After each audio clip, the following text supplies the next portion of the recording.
Bismillahirrohmanirrohim. Alhamdulillah. Vassalatu vassalamu ala rasulillah. Rizq tushunchasi haqida e'tiqodimiz. Va inna suhta rizqun mithlu hillin va iyakrah maqoli kullu qoli.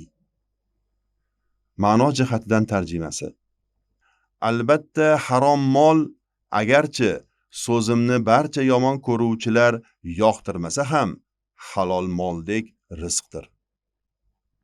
Nazmiy bayoni. Harom mol haloldek rizqdir begumon, rad etuvchi so'zimni ko'rsa ham yomon.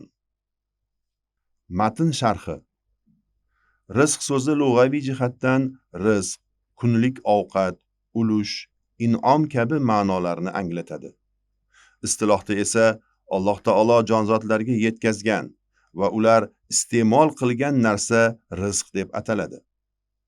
Dunyodagi hamma jonzotlarning rizqi Alloh taolo tomonidan oldindan belgilab qo'yilgan.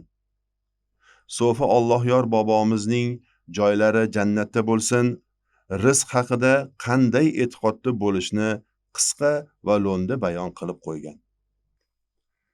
Qidirg'on birla rizqing qatra toshmas.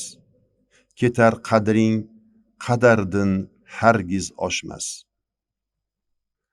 Ibn Ataulloh Sakandari rahmatullohi alayhining Hikamul Atoida aytgan gaplari ushbu e'tiqodni yanada yorqin ifodalab bergan. Alloh taolo senga kafolat bergan narsa yo'lida bor kuching bilan tirishib, sendan talab qilgan narsa yo'lida hafsalasiz bo'lishing qalb ko'zing ko'rligiga dalildir. Sharh. Ushbu hikmatni anglab amallarini mulohaza qilgan musulmon o'zining ruhiy saviyasi qay darajada ekanini anglab yetadi. Ya'ni o'zining nima narsani qo'lga kiritish uchun qattiq tirishayotganini va nima narsalarga beparvolik qilayotganini ushbu hikmat mezoniga solishtirib ko'radigan bo'lsa, o'zining kimligini yaxshi tanib oladi. Alloh taolo bandalarga rizqlarini yetkazishni mutlaq kafolatiga olganini xabar bergan. Shuning uchun ham xalqimizda jon bergan non beradi degan hikmatli so'z bor.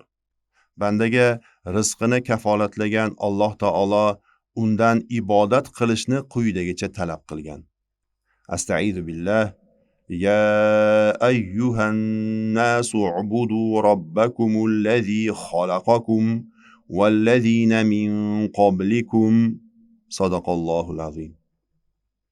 Ey insonlar, sizlarni va sizlardan oldingilarni yaratgan Robbingizga ibodat qilinglar.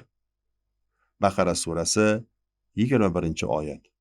Demak, qaysi bir banda Alloh taolo kafolatlab qo'ygan narsani qo'lga kiritish uchun bor kuchi bilan intilib, undan talab qilgan narsani ado qilishda hafsalasiz bo'ladigan bo'lsa, bu uning qalb ko'zi ko'r ekani alomati bo'ladi.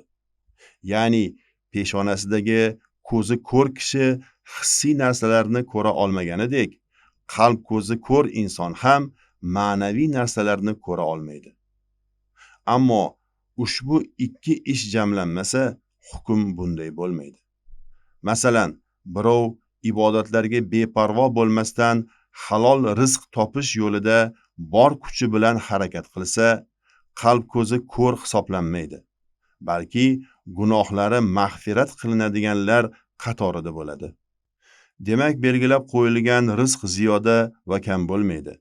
Barcha xaloyiq o'ziga qancha rizq belgilangan bo'lsa, o'shani olmasdan qolmaydi. Albatta, to'liq oladi. Chunki bu uning oldindan belgilab qo'yilgan nasibasidir. Astaizu billah. Nahnu qasamna baynahum ma'ishatahum fil hayatid dunya. Sadaqallohul azim. Ularning dunyo hayotidagi tirikchiliklarini ham ularning o'rtalarida biz taqsimlaganmiz. Zuhruf surasi 32-oyat. Shunga ko'ra, insonning iste'mol qilgan barcha narsasi halol bo'lsin, harom bo'lsin, rizqi hisoblanadi. Mo'tazili firqasi rizq mutlaqo Alloh taolo tarafidan ato qilinadigan narsadir. Shu bois u zot ato qilgan narsani harom deb bo'lmaydi deyishgan. Bu so'zlariga quyidagicha javob berilgan. Rizq Alloh taolo tomonidan ato etilishiga nisbatan aslo harom deyilmaydi. Balki banda uni man qilingan yo'l orqali iste'mol qilgani va dunyoyu oxiratda unga zarar keltirgani uchun harom deyiladi. Chunki hamma narsa Alloh taoloning mulki bo'lib, u zot o'z mulkida xohlagan narsasiga hukm qiladi. Mu'tazililarning da'volari noto'g'ri ekani aqlan ham sobitdir. Ya'ni agar haromni rizq deyilmasa, bir inson uzun umri davomida faqat harom yo'l bilan mol topib yegan bo'lsa, ularning da'volariga ko'ra o'sha odamga Alloh taolo rizq bermagan bo'lib qoladi. Qur'onda esa o'rmalagan jonzot borki, barchasining rizqi Alloh taolo tomonidan ato qilinishi bayon qilib qo'yilgan. Astag'firu billah. Va ma min dabbatin fil ardi illa alallohi rizquha. Sadaqallohul azim. Yerda o'rmalovchi biror narsa, jonzot yo'qki, uning rizqi ta'minoti Allohning zimmasida bo'lmasa. Hud surasi 6-oyat. insonlarning ham, boshqa hayvonlarning ham, umuman barcha jonzotlarning rizqini Alloh taolo o'z zimmasiga olgan. Zero Alloh taolo ularning yaratuvchisi bo'lgani kabi rizqlarni ham beruvchisidir. Shu o'rinda harom ham Alloh taolo tomonidan berilgan rizq ekan, nega uni yegan odam jazo olishi kerak degan savol paydo bo'lishi mumkin. Bu savolga javob quyidagicha bo'ladi. Haromni yegan odam halolni qo'yib, haromni tanlagani uchun jazolanadi. Chunki Alloh taolo mutloq rizqni va'da qilgan va bandalarga uni halol yo'l bilan topishga buyurgan. Astag'izu billah. Ya ayyuhan nasu kulu mimma fil ardi halalan tayyiba. Sadaqallohul azim. Ey odamlar, yerdagi halol pok narsalardan tanovul qilingiz. Baqara surasi 168-oyat.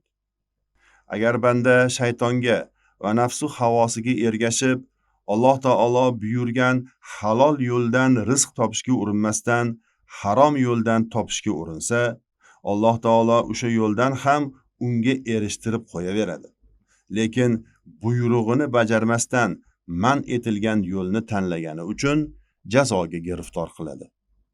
Shunga ko'ra, harom yegan banda Alloh taoloning bergan rizqini yegani uchun emas, balki u zotning buyrug'ini bajarmasdan shaytonga ergashgani uchun jazolanadi. Rizq haqida masala Aqoidun Nasafiyda quyidagicha bayon qilingan. Harom ham rizqdir. Hamma o'z rizqini halol bo'lsin yo harom bo'lsin, to'la to'kis oladi.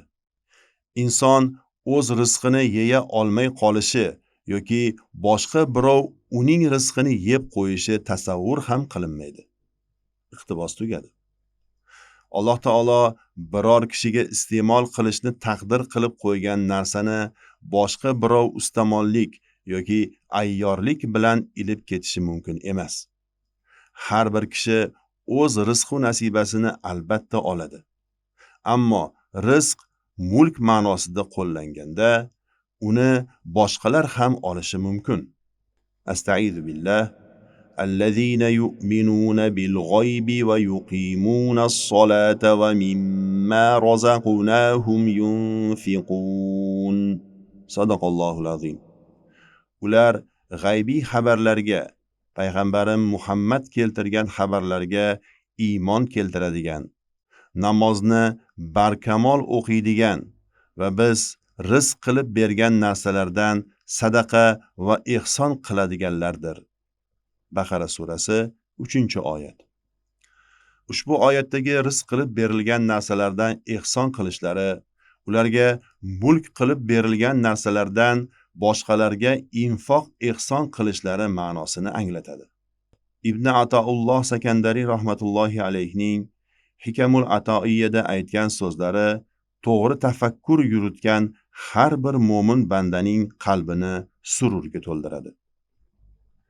Alloh taoloning senga yetarlicha rizq berib, haddingdan oshib ketishingga sabab bo'ladigan narsalarni sendan to'sib turishi, senga ne'matlarni to'liq qilib berganidir.